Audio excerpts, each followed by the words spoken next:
Hi riders, in this tutorial we will show you on how to change the passenger hold or the rear rack. First of all, remove the protection of the nuts. Then use a wrench to deattach the nuts.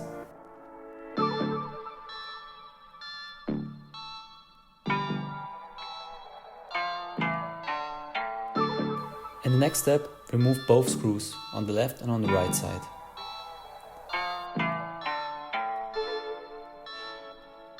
Now you should be able to carefully remove the passenger hold.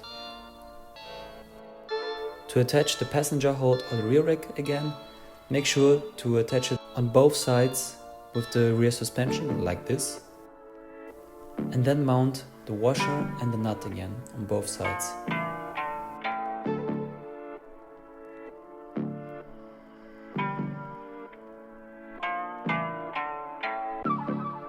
Now you can mount the two screws to safely attach the rear rack or the passenger hold.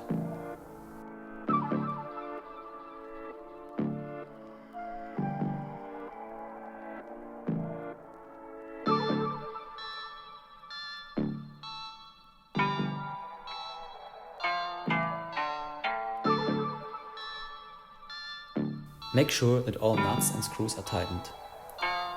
In the description you can find a link to our Torx spec sheet.